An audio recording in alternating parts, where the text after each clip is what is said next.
Bismillahirrahmanirrahim. Assalamualaikum warahmatullahi wabarakatuh.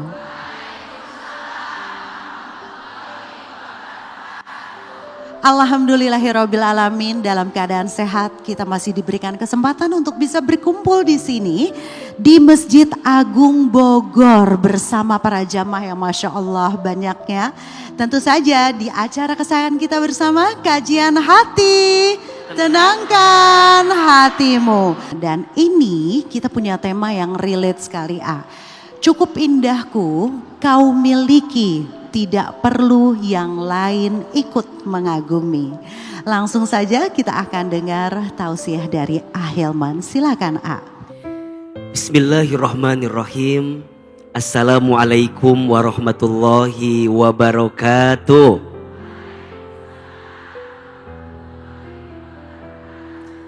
Alhamdulillah wassalatu wassalamu ala Rasulillah, la haula wala quwata illa billah, amma ba'du. Bunda, cukup indahku kau miliki, tak perlu yang lain ikut mengagumi. Perempuan itu adalah perhiasan. Dan sebaik-baiknya perhiasan dalam diri seorang perempuan tentu adalah seorang perempuan yang solehah. Menjadi cantik sebagai perempuan boleh, tapi bukan berarti harus menghalalkan segala cara, bahkan melakukan segala sesuatu yang tidak sesuai syariat untuk bisa mendapatkan gelar cantik.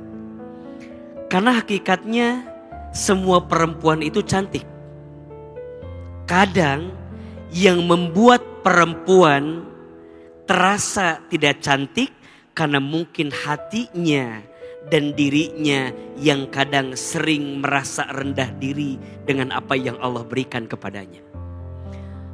Allah menciptakan manusia dengan bentuk yang sempurna. Allah menciptakan perempuan juga dengan bentuk yang paling sempurna.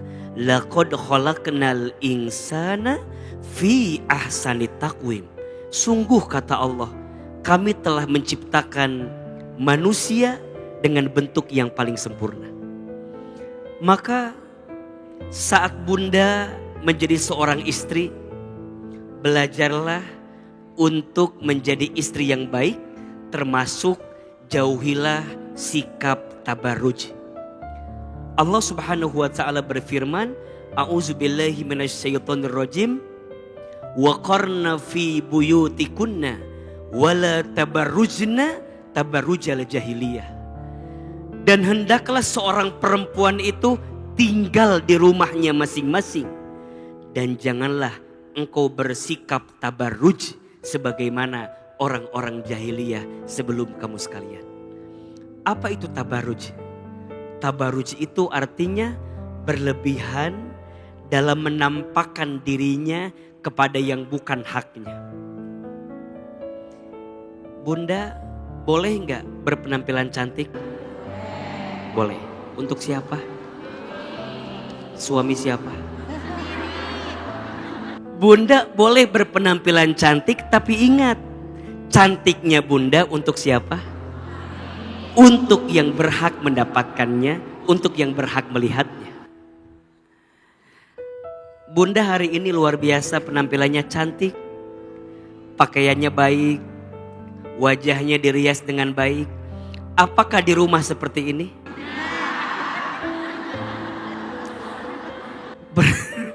Ya, begitulah adanya. Maka hati-hati dengan sikap tabarruj, berlebihan dalam berpenampilan, berlebihan dalam berhias. Bahkan na'udzubillah, ada sebagian yang mungkin kadang salah langkah, malah merubah dirinya sehingga merubah kodrat dan takdir yang Allah tentukan untuk dirinya. Percayalah, cantik itu bukan hanya tentang fisik, tapi cantik itu tentang hati. Jangan sibuk mempercantik fisik, karena kecantikan fisik hanya membuat laki-laki menatap. Tapi sibuklah mempercantik hati, Karena kecantikan hati membuat laki-laki menetap. Kadang kita sibuk menghias diri kita, tapi lupa menghias hati kita. Jauhilah perkara-perkara yang mungkin akan mendekatkan kita pada sikap tabarruj. Mohon maaf, ada make up yang kadang berlebihan. Mohon maaf, ada wangi-wangian yang kadang berlebihan. Mohon maaf, ada perhiasan yang kita gunakan kadang berlebih-lebihan. Mohon maaf juga, kadang ada pakaian yang tidak menutup aurat. Bahkan na'udzubillah, ada orang yang menutup auratnya tapi tidak menutup, hanya membungkus yang ujungnya mengundang pada perbuatan yang tidak baik bagi seorang perempuan. Hati-hati dengan merubah apa yang ada dalam penampilan kita. Karena kalau tidak sesuai dengan syariat, justru mengantarkan kita pada perbuatan yang buruk. Kenapa perempuan itu begitu dimuliakan dalam Islam? Karena hadirnya perempuan memang sebagai sumber kemuliaan.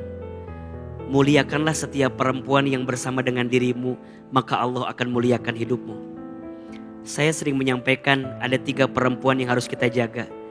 Di atas ada ibumu, di samping ada istrimu, dan di bawah ada anak perempuanmu. Hati-hati, kita bisa menimbulkan fitnah karena kita tak bisa menjaga diri. Kita bisa menimbulkan ujian karena kita tak pandai menjaga diri. Dan kita pun bisa mengundang cibiran, hinaan, bahkan godaan dari orang luar karena kita yang tak mampu menjaga diri kita. Mudah-mudahan kita bisa tetap cantik dengan kesederhanaan yang kita hadirkan. Dan mudah-mudahan kita bisa tetap cantik dengan ilmu yang Allah titipkan. Jauhilah sikap tabarruj, belajarlah lebih sederhana, belajarlah lebih bersahaja dalam setiap penampilan yang kita hadirkan. Semoga Allah menjaga kita semua dalam kebaikan. Amin ya Rabbal Alamin. Bunda, kajian hati, tenangkan hatimu. Sekarang kita berikan kesempatan dulu untuk bintang tamu kita hari ini ya, ya. Ada Mbak Vena Melinda dan juga Atala Novel. Assalamualaikum. Alhamdulillah. Silakan Mbak Vena, Atala. Jadi alhamdulillah ibu-ibu, semua ujian itu tanda sayangnya Allah kepada hambanya. Saya ingin menyampaikan di sini, bukan saya mengajari ibu-ibu, saya yakin ibu-ibu semua pasti terus belajar agama Islam dengan baik. Saya pun sampai detik ini Ustadz terus belajar apa yang namanya keikhlasan. Bagaimana kita menghadapi kehidupan dengan tidak selalu komplain kepada Allah. Dan ternyata satu-satunya itu yang membuat saya hari ini bisa tenang, bersyukur. Allah kasih saya 3 orang anak, Mas Ferel, Atala di sebelah saya, dan Fania. Itu harta yang paling berharga buat saya. Yang namanya ujian hidup kemarin, saya gagal menikah 2 kali. Itu gak pernah membuat saya putus asa, Ustadz. Justru membuat saya, kalau saya gak dikasih ujian, saya mungkin belum tentu akan berhijab. Belum tentu saya bisa sholat subuh. Kadang-kadang mungkin dulu saya suka males gitu ya.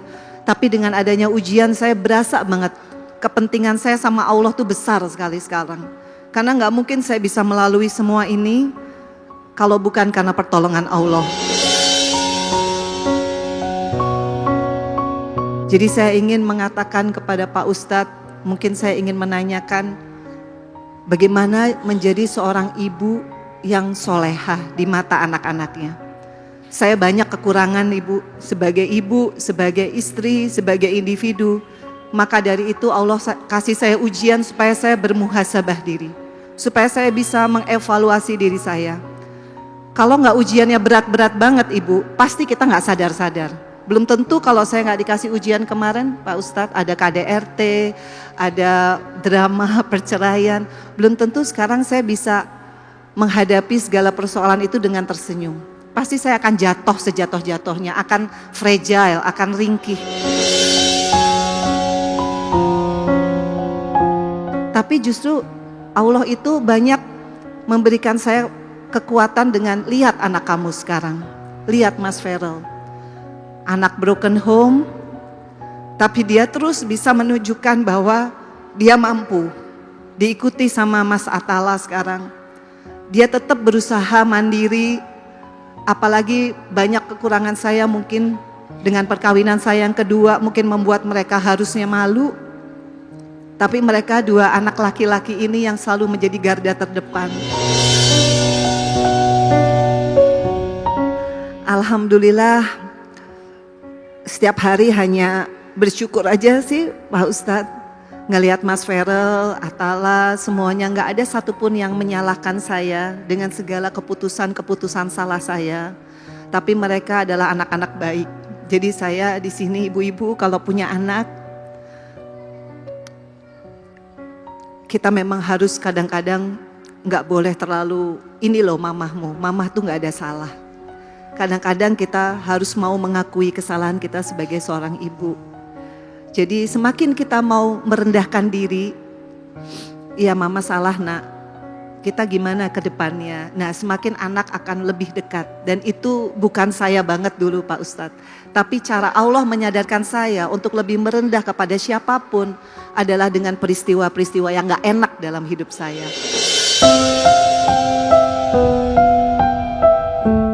Sebelum Ahilman menjawab pertanyaan dari Mbak Vena, sedikit mungkin saya ingin ke Mas Atala sedikit.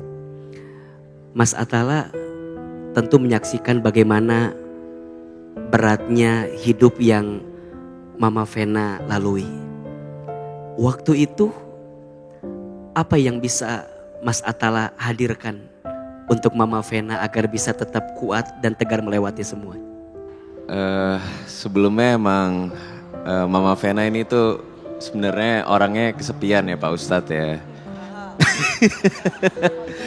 Enggak, maksudnya kan kalau di rumah kayak iya kebanyakan tuh sama Fania aja gitu. Jadi yang sebagai anak ya Pak Ustadz ya, yang aku bisa melakukan ya paling meluangkan waktu gitu. Meluangkan waktu terus nemenin mama aja gitu loh. Soalnya kebahagiaan ibu kan ya pasti ingin meluangkan waktu sama anak-anaknya gitu. Walaupun aku udah lumayan tua ya Pak Ustadz ya, umurnya sekarang udah 27 tahun ini, tapi aku sebisa mungkin ingin meluangkan waktu buat mama. Karena sebagaimana mama meluangkan waktu aku masih kecil, jadi sebaliknya aku rasa ya itu hal yang aku bisa lakuin sih. Kalau boleh tahu, apa yang sangat diingat oleh Atala dari sosok Mama Vena untuk hidup Atala? Jadi sosok Mama Vena itu ibu yang sangat perfeksionis ya.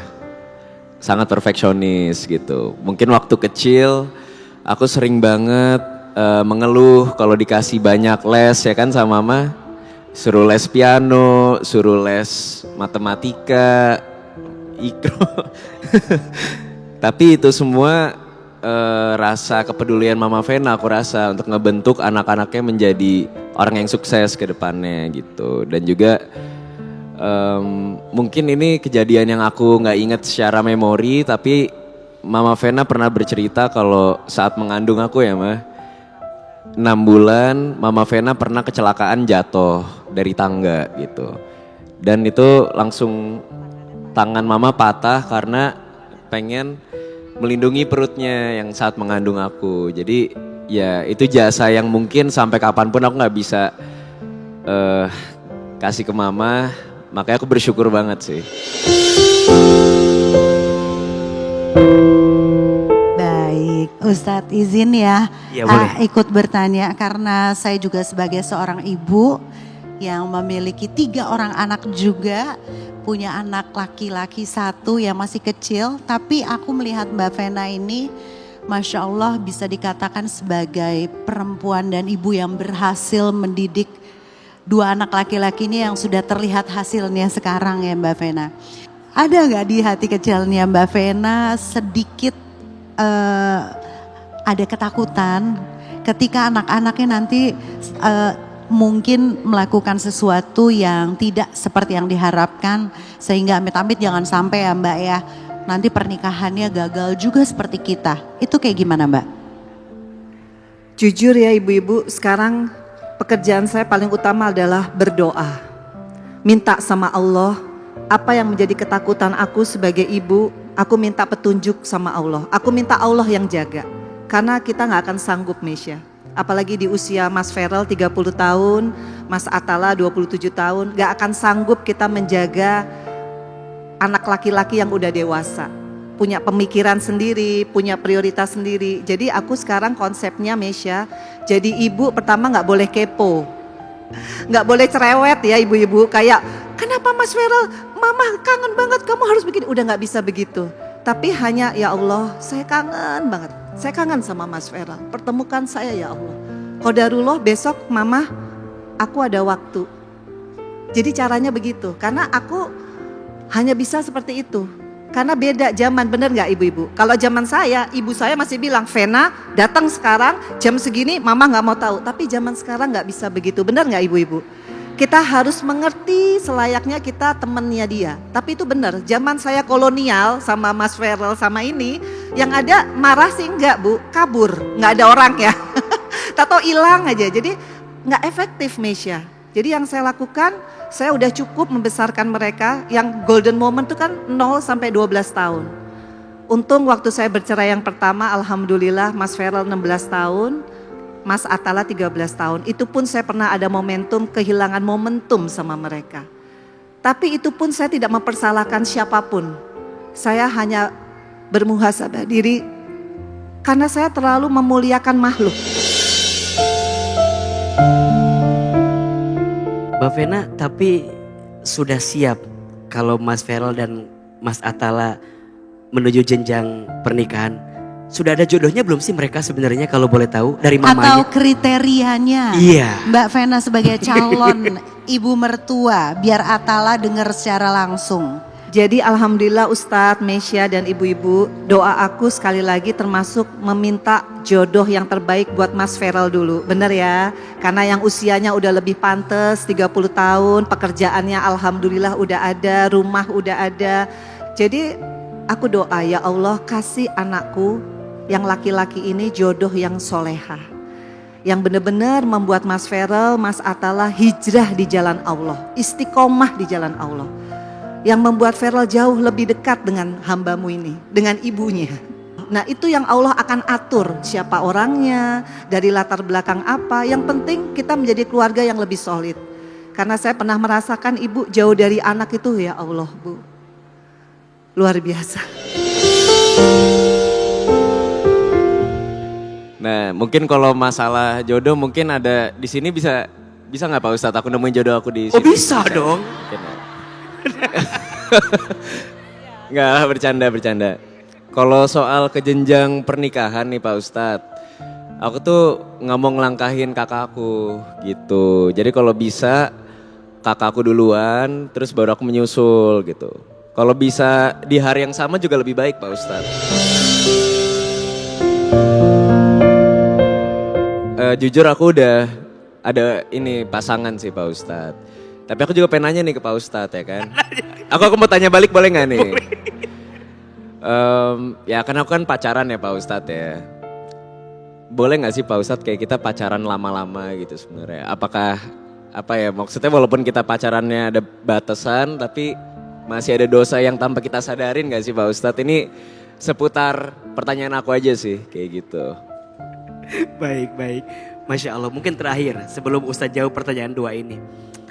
Kira-kira Atala ingin menyampaikan apa sama mama? Mungkin ada isi hati yang ingin diungkapkan sama mama. Mungkin mau bilang makasih atau minta maaf atau apa. Buat Mama Vena mungkin gak ada kata-kata yang cukup buat aku berterima kasih ke perjuangan Mama selama ini. Tapi satu hal yang Mama harus tahu kalau aku, Mas Feral selalu sayang sama Mama. walaupun kita jarang ketemu atau jarak kita mungkin jauh ke depannya, tapi Mama selalu di hati aku sama Mas Feral. Aku sayang sama Mama.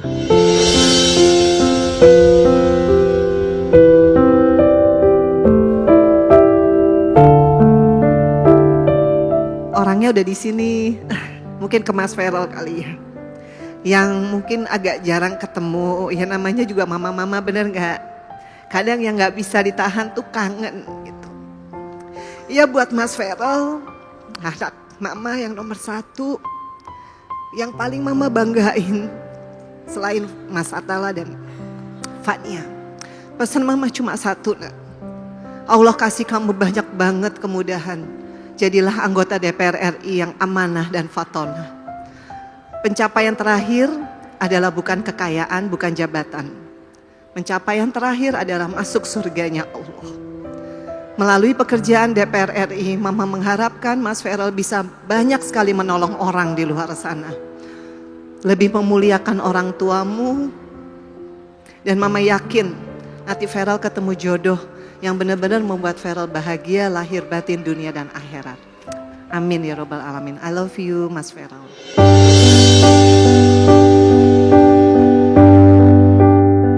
Masya Allah. Bunda. Mbak Vena, Mas Atala, terima kasih. Sudah hadir di kajian hati. Kisah dan cerita hidup Mbak Vena itu memberikan banyak ruang kepada kita untuk meyakini bagaimana sayangnya Allah kepada kita. Rasulullah Shallallahu Alaihi Wasallam pernah bersabda, Inna idhomal jazai ma'a idhomil balai. Sesungguhnya besarnya pahala itu tergantung beratnya ujian. Makin berat ujiannya, makin besar pahalanya. Makin berat perjuangannya, maka makin besar pahala yang Allah siapkan untuknya. Wa innallaha iza ahabba qauman ibtalahum. Dan sesungguhnya Allah, apabila Allah sedang mencintai seorang hamba, ibtalahum, Allah segerakan ujian kepada hamba itu.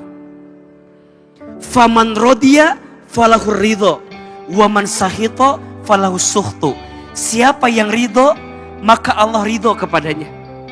Tapi siapa yang marah dengan ketentuan Allah, maka Allah pun marah kepadanya. Mbak Vena sudah di titik beliau memahami setiap ujian yang pernah ada sebagai love language-nya Allah, sebagai pesan cintanya Allah kepada beliau. Tentu tidak mudah.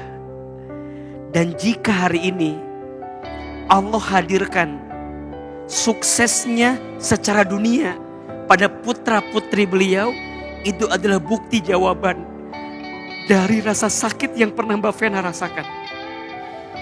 Mas Feral tumbuh jadi anak laki-laki yang hebat, seorang anggota dewan. Mas Atala begitu dewasa dengan semua yang terjadi. Fania tumbuh jadi anak perempuan yang soleha, yang cerdas, yang kreatif, yang pintar. Boleh jadi ini adalah jawaban dari doa-doa yang sering Mbak Vena lantunkan.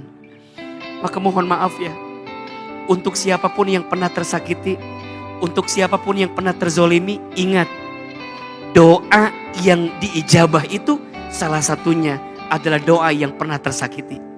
Dan saat kita sakit, disitulah doa yang kita langitkan tidak akan pernah kembali dengan kehampaan. Apalagi doa seorang ibu. Ibu itu berbisik di bumi yang mengaminkan malaikat, yang mengijabah Allah Subhanahu wa taala. Pertanyaan Mas Atala, tentu untuk melanjutkan dalam jenjang pernikahan butuh waktu, butuh proses. Ahilman termasuk orang yang tidak sepakat kalau terlalu buru-buru menyegerakan sesuatu yang belum ada kejelasan di dalamnya. Pernikahan itu bukan perlombaan, bukan berarti yang lebih cepat itu lebih baik. Pernikahan itu tentang keberkahan yang perlu dipersiapkan segala bentuk persiapannya. Maka izin, dalam Islam kita mengenal namanya ta'aruf. Ta'aruf itu artinya saling mengenal satu sama lain. Saling mengenal apa kesukaan pasangan kita. Saling mengenal apa yang tidak disukai oleh calon pasangan kita. Saling mengenal siapa keluarga calon pasangan kita. Ingat, menikah bukan hanya menyatukan dua hati yang saling mencintai. Tapi lebih dari itu, menikah menyatukan dua keluarga untuk saling mengerti dan saling memahami. Maka pesan saya, Mas Atala, kalau ada calon, pertama kenalkan dulu kepada Mama Vena. Ini kunci. Kalau Mama Venanya oke, lanjut. Tapi kalau Mama Venanya kelihatannya agak-agak berat, mungkin perlu diperhatikan. Karena intuisi seorang ibu tuh kadang lebih tajam daripada intuisinya seorang anak. Kadang kita ngelihat seseorang tuh dari casing ya. Padahal casing bisa difilter, casing bisa dipoles. Cinta karena paras ada masanya. Sekarang glowing, mungkin besok glosor ya. Cinta karena harta ada habisnya. Cinta karena jabatan ada pensiunnya. Tapi cintalah karena Allah. Itulah jawaban terbaik. Maka cari dia yang bisa membuatmu lebih dekat sama Allah. Cari dia yang bisa membuatmu lebih yakin membersamai hidupmu di jalan Allah. Salam buat Mas Feral, salam buat Fania juga. Semoga Allah jaga kalian berdua dalam kebaikan terus. Mbak Vena juga sehat-sehat. Mudah-mudahan bisa mendapatkan hikmah dari semua yang terjadi. Dan Mas Atala bisa ketemu dengan jodoh yang soleha, amin. Yang cantik luar dalamnya, hatinya, fisiknya dan semua. Amin, amin. Amin ya rabbal alamin. Ya untungnya mama tuh pribadi yang mandiri ya. Maksudnya walaupun mama udah lumayan lansia, maksudnya berumur. Mama tuh udah berumur tapi mama tuh punya prinsip gak mau ngerepotin anak-anaknya. Tapi walaupun beliau ini mandiri, tapi kan sebagai anak pasti ada kepikiran ya. Kepikiran kayak kalau misalkan aku nggak sempat jalan bareng dalam seminggu, aku mikirnya kayak mama marah nggak ya nanti, atau misalkan bukan ya marah itu sih ngulangin waktunya. Mama sedih nggak ya kalau sendirian? Marah. Kalau marah bercanda. sih percuma dimarahin juga dia cuek, jadi percuma lah ya. Jadi mendingan pakai bahasa doa aja sama bahasa kalbu, tahu-tahu sendiri aja.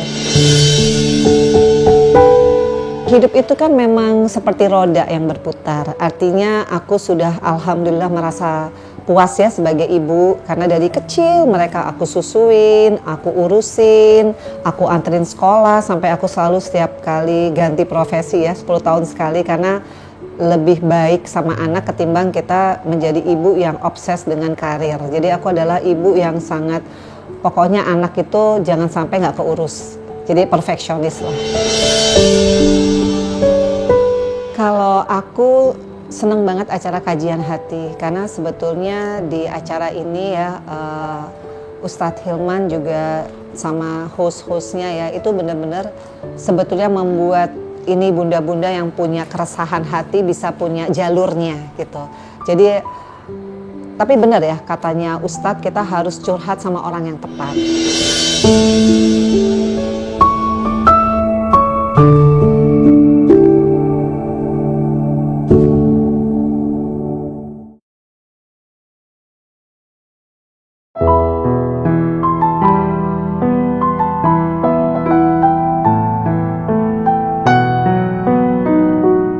Kajian hati, tenangkan hatimu. Kita berikan kesempatan lagi, boleh tunjuk tangan yang mau bertanya dengan Ahilman. Oke, silakan. Assalamualaikum warahmatullahi wabarakatuh. Waalaikumsalam warahmatullahi wabarakatuh. Ustadz, perkenalkan saya Nurul. Sebelum bertanya, saya ingin bercerita mengenai perjalanan rumah tangga saya. Alhamdulillah saat ini usia pernikahan saya dan suami sudah memasuki tahun ke-11. Mungkin dari luar terlihat kami baik-baik saja, tapi rumah tangga kami sebenarnya diuji juga, terutama dalam perjuangan menjemput buah hati. Kami menikah tahun 2015 waktu itu. Harapan kami sederhana, waktu baru menikah, kami hanya ingin punya anak, mendengar suara tangisan bayi di rumah, dipanggil ayah dan ibu. Qadarullah 1 tahun menikah, saya juga belum hamil juga. Lalu kami memutuskan untuk periksa ke dokter. Saya dan suami berdua diperiksa dan saya baru tahu ternyata saluran tuba saya keduanya tersumbat. Itu artinya secara medis saya tidak bisa hamil secara alami. Dan dokter bilang satu-satunya cara untuk hamil hanya dengan program bayi tabung. Jujur waktu itu kami belum siap secara mental dan finansial untuk memulai bayi tabung. Jadi kami berhenti ke dokter dan kami mencoba ikhtiar non medis terlebih dahulu seperti minum herbal, jamu-jamuan, terapi pijat, urut. Dan setelah 3 tahun berlalu, qadarullah usaha-usaha itu belum ada hasilnya juga. Malah saya jadi merasakan nyeri haid yang luar biasa waktu itu. Lalu saya kembali ke dokter dan periksa, qadarullah saya terdiagnosa kista endometriosis di sebelah ovarium kanan saya. Tahun 2018 itu adalah tahun pertama saya melakukan operasi. Setelah saya operasi, kami memberanikan diri untuk melangkah maju ke program bayi tabung yang pertama. Saya kira bayi tabung itu langsung berhasil ya pada waktu itu, saya nggak kepikiran macem-macem. Ternyata program bayi tabung pertama saya belum berhasil juga. Alhamdulillah di tahun ke-10 program kehamilan kami berhasil. Saya bisa merasakan hamil, saya bisa mendengar detak jantung janin yang ada di rahim saya bisa melihat bayi kecil di layar USG. Itu kami sangat bersyukur dan bahagia sekali. Tapi ternyata ujiannya nggak berhenti sampai di situ.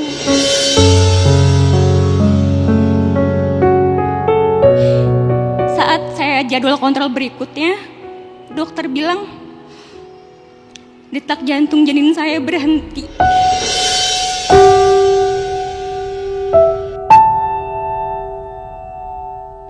Dan bayi saya dinyatakan meninggal di dalam kandungan. Saya sangat hancur sekali waktu itu dan butuh waktu untuk mengikhlaskan. Bahkan setiap hari rasanya kayak mimpi buruk, gak ada semangat hidup lagi. Yang saya pikirin bukan cuma diri sendiri, tapi saya merasa bersalah sama suami karena belum memberikan keturunan. Belum bisa kasih cucu untuk orang tua dan mertua saya. Alhamdulillahnya suami dan keluarga saya semuanya sayang sama saya dan mendukung. Mereka support system saya. Tapi tetap aja saya seperti merasa bersalah. Saya pernah bilang ke suami, kalau kamu nikahnya sama perempuan lain mungkin kamu udah punya anak, gak kayak sekarang. Tapi suami saya gak pernah marah, gak pernah menyalahkan saya. Dia selalu mendukung saya, bahkan menemani saya ketika bolak-balik ke dokter, mau ikut diperiksa juga. Kalau saya sedang bed rest istirahat karena promil, suami yang menyediakan sarapan, makanan, bahkan mau menghandle pekerjaan rumah. Masya Allah, alhamdulillah itu benar-benar rezeki untuk saya di balik ujian yang luar biasa ini. Jadi total 11 tahun saya sudah melakukan program bayi tabung 8 kali. Operasi pengambilan sel telur 5 kali. Dan operasi-operasi lainnya untuk penunjang keberhasilan promil itu udah belasan kali dengan biaya yang gak sedikit. Baik, Mbak, apa yang mau ditanya sama Ahilman? Iya. Jadi memang kadang saya kan merasa lelah juga ya Ustadz. Tapi kami masih ingin terus berjuang. Kadang itu yang bikin saya sedih juga bukan karena gagal hamil ya, tapi omongan dari orang-orang sekitar yang suka nanya, kapan hamil? Udah isi belum? Bahkan ada yang membandingkan, anak saya yang kemarin nikah udah hamil, kok kamu belum? Kebalap lagi deh. Itu udah berkali-kali saya dengar seperti itu. Jadi saya tuh benar-benar nyesek sekali, apalagi kalau dengar berita tentang anak yang dibuang, disiksa orang tuanya.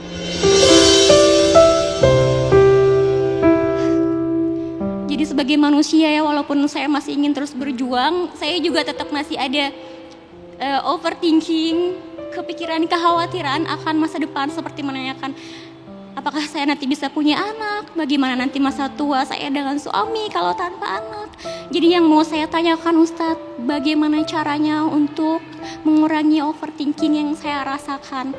Dan yang kedua pertanyaannya adalah, definisi ikhlas dan pasrah itu seperti apa?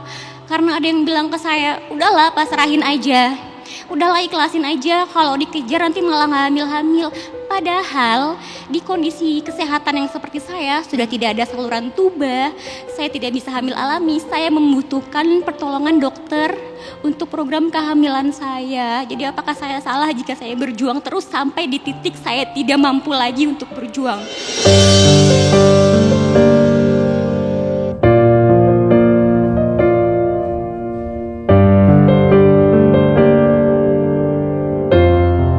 Bunda Mbak Nurul, terima kasih sudah hadir di kajian hati. Saya percaya kisah yang beliau sampaikan boleh jadi mewakili banyak orang di luar sana yang sedang berjuang untuk bisa mendapatkan keturunan, para pejuang garis dua yang luar biasa.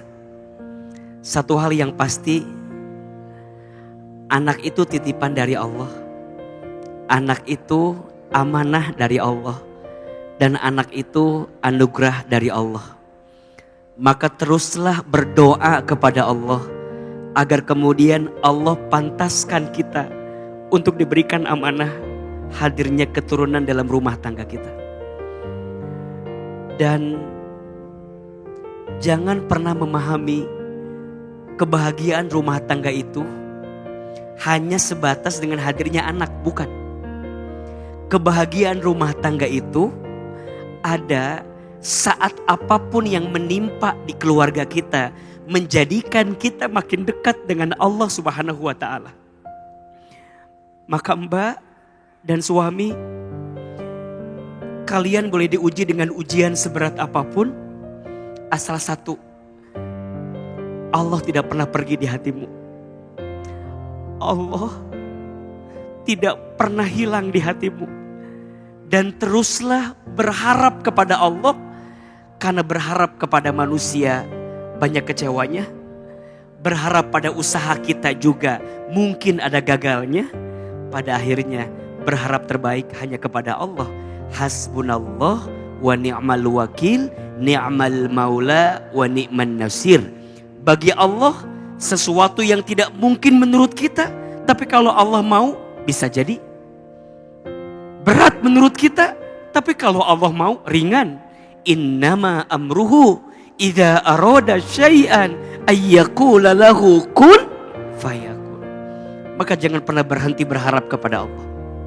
Yang kedua, Mbak sayang, kadang kalau kita mau bahagia, jangan terlalu sibuk mendengarkan penilaian manusia. Ingat, surga neraka tak ditentukan oleh penilaian manusia. Pujian manusia tak membuatmu masuk surga. Hinaan manusia tak membuatmu masuk neraka. Belajar tutup telinga dari pertanyaan dari orang lain. Dan ini pelajaran, mohon maaf ya, pemirsa Trans TV, jangan suka bertanya sesuatu yang hanya Allah paling tahu jawabannya. Bertanya kapan punya anak, Allah yang paling tahu jawabannya. Kapan menikah, Allah yang paling tahu jawabannya. Ingat ya, belajarlah menghindari sikap namanya fudul. Namanya apa? Fudul. Fudul itu sikap berlebihan untuk bertanya tentang sesuatu kepada orang lain, padahal pertanyaan itu menyakiti hati orang lain. Bagi kita itu pertanyaan, tapi bagi orang itu rasa sakit yang terus ada di hatinya. Kalau nggak bisa nyenengin, jangan nyakitin. Nggak usah bertanya sesuatu yang malah menyakitkan bagi hati orang lain. Maka Mbak, tutup telinga dari semuanya. Ikhlas itu berproses, tentu tidak mudah. Yang tidak boleh itu menyerah, yang tidak boleh itu terserah, yang harus itu berserah. Bukan menyerah, bukan terserah, tapi apa? Berserah. Apa bedanya? Menyerah tidak ada usaha, terserah tidak ada tujuan. Yang benar berserah. Maksimalkan usahanya, langitkan doanya, hasilnya serahkan kepada Allah. Mbak, ikhlas bukan pasrah, ikhlas bukan diam, ikhlas bukan pergi, ikhlas itu berserah, terus berusaha, terus berdoa. Hasilnya biarkan nanti Allah yang menuliskan apa yang terbaik untuk kita. Dan pemirsa yang sedang berjuang untuk mendapatkan keturunan, terus berdoa, terus berusaha. Semoga Allah hadirkan di waktu yang tepat. Mungkin bukan di waktu yang cepat, tapi pasti di waktu yang tepat. Insya Allah. Aku mau bilang ke suami, yang pertama terima kasih banyak karena sudah tetap berada di sisi saya. Di tengah kekurangan saya ini masih mau terus berjuang bersama. Dan insya Allah mudah-mudahan apapun ujiannya kita bisa menjalani rumah tangga ini menua bersama dan bahagia walaupun belum ada keturunan. Insya Allah saya percaya keajaiban Allah itu ada karena katanya kalau kita berdoa Allah insya Allah akan mengabulkannya. Jadi saya sampai saat ini masih terus berjuang, berdoa siang malam tanpa henti. Dan kami selalu berharap Allah suatu saat akan mengabulkan doa dan harapan kami. Alhamdulillah setelah saya bercerita banyak kepada Ustadz, saya merasa lega ya. Dan saya juga tadi sempat mendengar Ustadz memberi nasihat untuk saya bahwa memang ternyata berjuang itu harus, kita tidak boleh menyerah tapi harus berserah.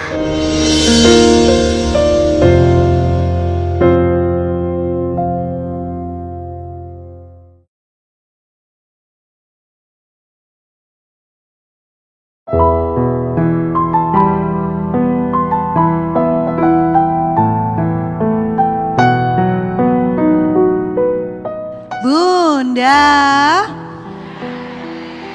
kajian hati, tenangkan hatimu. Sekarang kita berikan kesempatan untuk yang hadir di sini, boleh tunjuk tangan. Ya, silakan. Assalamualaikum warahmatullahi wabarakatuh. Waalaikumsalam warahmatullahi wabarakatuh. Perkenalkan Ustadz, nama saya Dea. Saya seorang single mom karena suami saya berkhianat dengan perempuan lain.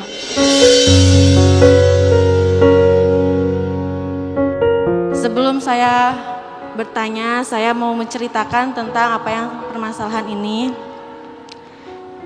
Saya menikah tahun lalu di bulan Januari. Terus untuk awal-awal di 2 bulan pernikahan, saya ikut suami ke luar kota karena suami saya jualan. Terus alhamdulillah di 2 bulan pernikahan sudah dikaruniai anak. Terus saya disuruh pulang ke rumah orang tua saya karena di situ saya mual muntahnya sampai saya drop. Akhirnya saya sama suami saya LDR di Bogor dan saya di pasar itu. Setelah saya di rumah, banyak sekali hal-hal yang mencurigakan. Komunikasi kita sudah mulai rusak. Sampai akhirnya banyak hal-hal kecurigaan saya yang terbuka. saya melihat story suami saya sendiri sedang bersama perempuan lain. Dan ternyata yang memposting story itu adalah perempuan itu sendiri.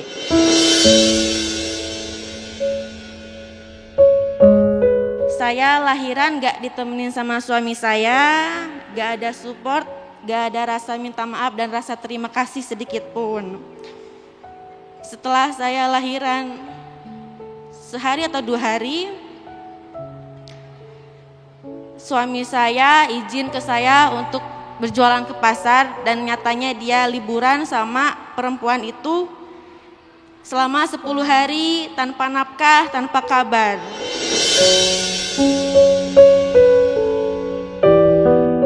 Lalu setelah suami saya pulang ke rumah, saya dapat chat dari perempuan itu, katanya gini, kasihan banget sih lahirannya gak ditemenin, anaknya gak dijengukin, sampai gak dinafkahin juga. Dari awal ketahuan pun saya udah berniat ingin cerai ya Pak Ustadz, karena rasanya benar-benar sakit sekali.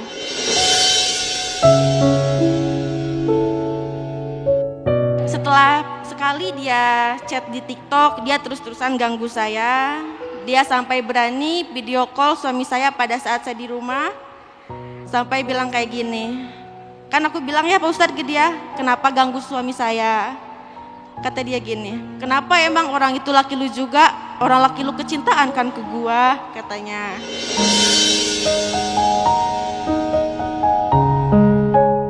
Terus setelah suami saya bangun tidur, respon suami yang saya kira akan ada di pihak saya, dia malah bilang kayak gini, kok lu berani-beraninya sih angkat telepon dia, emang lu siapa? Terus Baik, akhirnya izin. Mbak setelah tahu ada pengkhianatan, apa yang Mbak lakukan? setelah saya beres nipas, saya benar-benar minta petunjuk Pak Ustadz ya, dari istikharah sampai rajinin tahajud saya. Karena saya benar-benar minta ketenangan hati, kesembuhan hati, sampai akhirnya saya berani meninggalkan suami saya duluan, saya bekerja keluar kota. Karena dari pihak suami saya nggak mau menceraikan saya.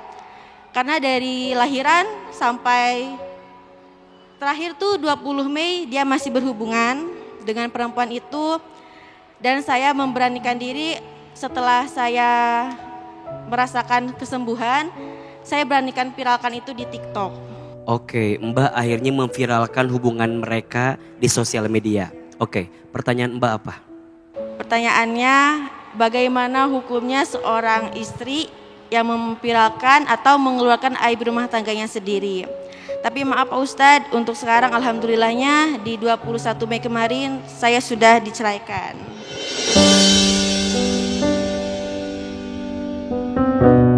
Izin mungkin sebelum Ahilman jawab, saya ingin coba dengar POV-nya Mbak Vena sedikit.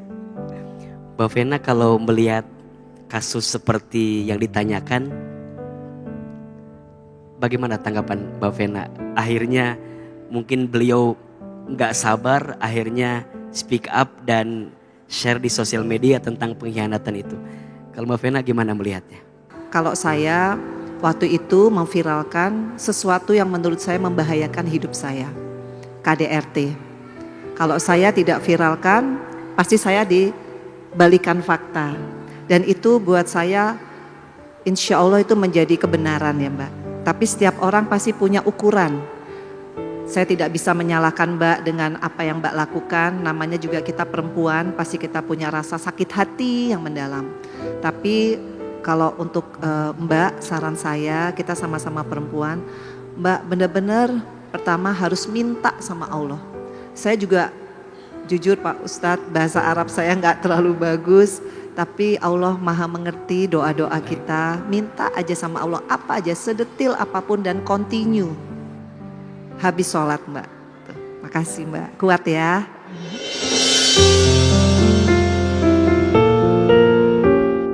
Bunda, sebagai perempuan kita punya perasaan. Dan kadang perasaan kita lebih dominan daripada logika yang kita hadirkan. Maka seringkali gak sedikit pas kita lagi sakit, lagi capek, ujungnya ingin mengungkap perasaan itu. Maka nanti pertanyaannya, apakah boleh kita mengungkap perasaan yang ada di hati kita? Jawabannya boleh. Tapi dengan catatan 3 syaratnya.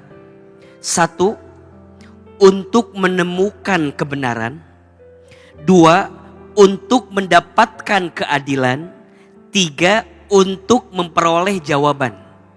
Maka hari ini izin ya, ada yang bercerita di kajian hati, ketemu Ahilman, mohon maaf ya,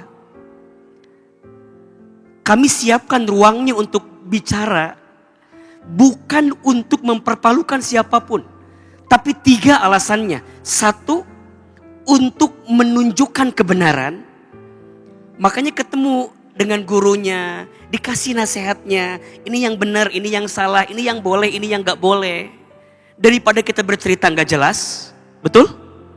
Daripada kita bercerita di medsos gak jelas, lebih baik bercerita sama orang yang tepat. Karena Quran menyampaikan, fas'alu ahli dzikri in kuntum la ta'lamun. Berceritalah kepada ahli zikir, kepada ahli ilmu, jika engkau tidak mengetahuinya. Dan ketika kita bercerita, bukan untuk mempermalukannya, tapi untuk menemukan kebenaran, mana yang benar tentang pilihan kita. Yang kedua, menunjukkan keadilan. Apa yang tadi Mbak Vena lakukan. Karena perkara ini membahayakan kalau nggak diungkapkan, maka kita butuh keadilan. Dan yang ketiga, untuk menemukan jawaban dari semua yang pernah menjadi pertanyaan. Maka ke depan, Mbak sudah selesai hubungannya dengan yang bersangkutan, cukup tutup, selesaikan. Kalau sakitnya masih ada wajar, tapi nanti pelan-pelan Allah sembuhkan dengan waktu yang terus berjalan. Dan semoga Allah hadirkan banyak hikmah yang terbaik. Apa tadi kata Mbak Vena? Perbaiki hubungan sama Allah. Biar nanti Allah perbaiki hatimu dengan rasa sakit yang pernah kamu rasakan selama ini. Kuat, hebat, semangat. Semoga ada kebaikan setelah rasa sakit yang pernah dirasakan. Amin ya Rabbal Alamin. Cuma ini sih, tolong ya jangan sebuta itu sama rasa sakit orang lain. Semoga mudah-mudahan Allah beri hidayah buat kalian berdua. Karena udah terlalu berlebihan, udah terlalu jahat sama anak kecil yang gak punya salah apa-apa. Karena kalian udah terlalu jolim. Tapi aku mau bilang sama anakku, maaf kalau misalkan dia lahir dari ibu yang seperti aku ya. Mungkin kalau misalkan gak ada dia pun juga aku gak akan mungkin bisa sesembuh sekarang. Karena aku rasa anakku itu benar-benar obat dari setiap rasa sakit semua tuh. Aku kalau lihat muka dia alhamdulillahnya langsung ngerasa, oh gak apa-apa, selagi anak sama aku insya Allah hidup aku baik-baik aja. Alhamdulillah sih ngerasa lebih tenang lagi, terus lebih ngerasa kebuka lagi. Ternyata emang dari setiap manusia tuh punya ujiannya masing-masing, sembuh dari permasalahannya masing-masing. Lebih ke alhamdulillah mungkin emang jalanku seperti ini, tapi ternyata dari ikhlasku ini banyak hal-hal baik yang datang Kak, alhamdulillahnya.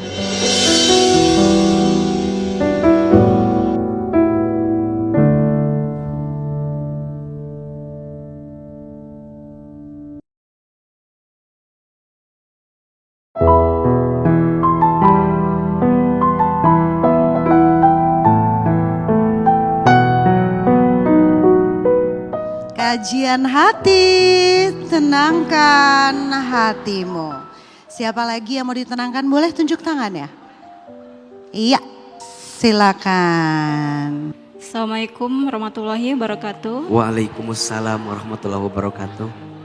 AA, saya di sini perkenalkan nama saya Sarni AA. Jadi gini Ustadz, saya hanya mau bercerita tentang saya punya anak agak terbilang sangat keras kepala. Jujur, saya merasa menjadi orang tua yang sangat gagal dalam mendidik anak. Sampai anak saya tidak nurut kepada orang tuanya. Kadang saya suka berpikir, Ustadz, dosa apa saya kepada anak saya sampai dia tidak nurut kepada orang tuanya. pernah sempat ya Ustadz ya, 3 hari sebelumnya saya ribut besar dengan anak saya. Usianya sih belum termasuk ini Ustadz ya, masih 13 tahun. Saya berusaha untuk mendidik dengan sangat keras gitu ya. Tapi dia nggak pernah nerima apa yang saya arahkan ke dia gitu. Sampai kalau saya tegur gitu Ustadz, saya kasih arahan, dia malah berbalik emosi. Jadi saya menangkan, tapi dia tidak bisa terima. Saya ingin minta saran dari Ustadz, bagaimana cara menghadapi anak yang sangat keras kepala buat saya mungkin ya Ustadz ya. Kadang saya suka kecil hati gitu. Apakah saya harus pergi gitu agar anak saya bisa ada penyesalan gitu Ustadz, agar bisa berubah gitu. Bunda, ada 3 sikap orang tua yang bisa dihadirkan untuk menghadapi anaknya. 1, doakan. Jangan pernah berhenti mendoakan anak kita. Karena doa itu ibarat air yang bisa memadamkan api. Sekeras apapun, sehebat apapun, selama air itu mengalir maka akan bisa diredamkan dengan air tersebut. Maka doakan. Yang kedua, tenangkan.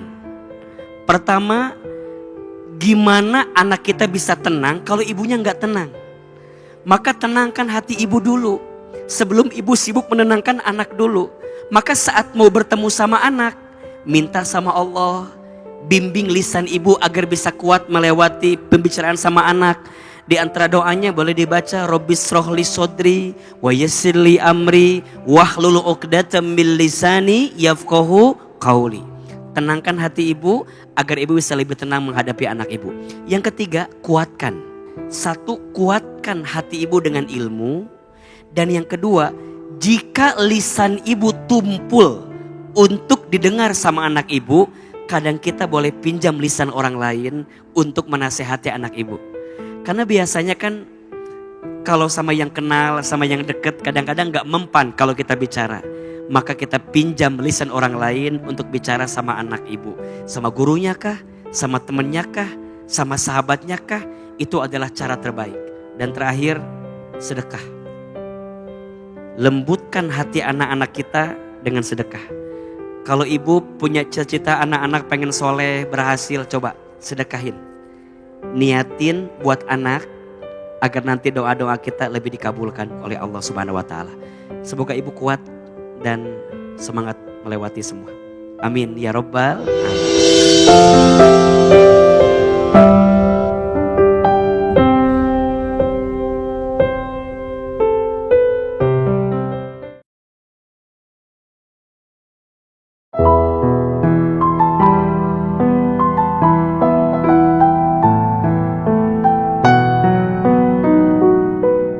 Bunda,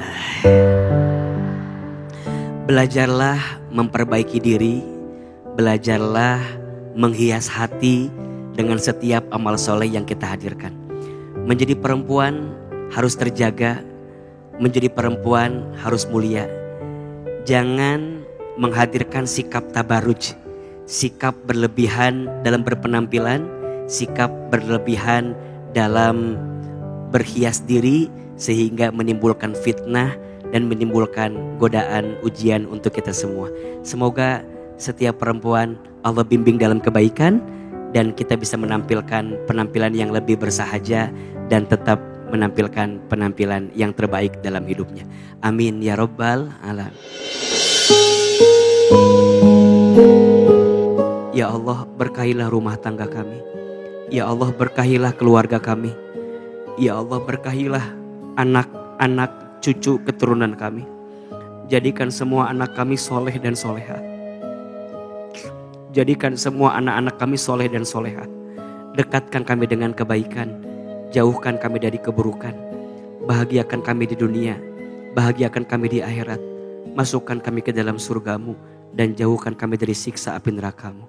Rabbana atina fid dunya hasanah wa fil akhirati hasanah wa qina azabannar. Amin ya rabbal alamin.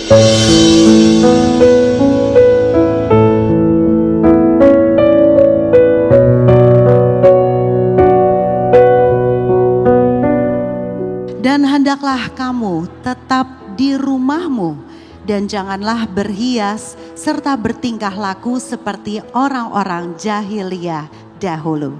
Dan akhirnya saya Meisya Siregar pamit undur diri. Mohon maaf kalau ada salah-salah kata. Kita ketemu lagi di mana? Kajian hati. Tenangkan hatimu. Wassalamualaikum warahmatullahi wabarakatuh. Waalaikumsalam warahmatullahi wabarakatuh.